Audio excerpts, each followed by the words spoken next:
या बातमीचे प्रायोजक आहेत सरगम कलेक्शन। रमजान निमित्त होलसेल पेक्षा स्वस्त ब्रँडेड शर्ट। आमचा पत्ता जगदंबा चौक, सोलापूर।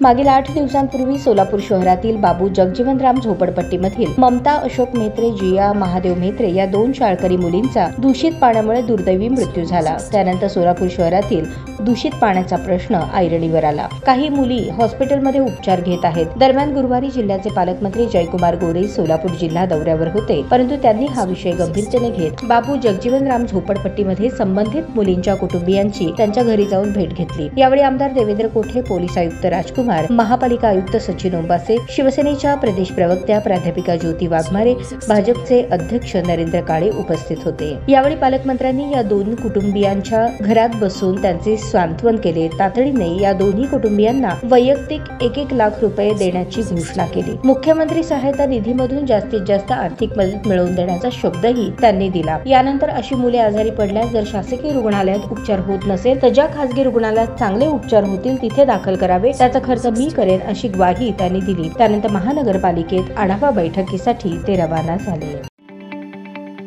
ताज्या बातम्या पाहण्यासाठी प्राईम महाराष्ट्र न्यूज चॅनलला सबस्क्राईब करा।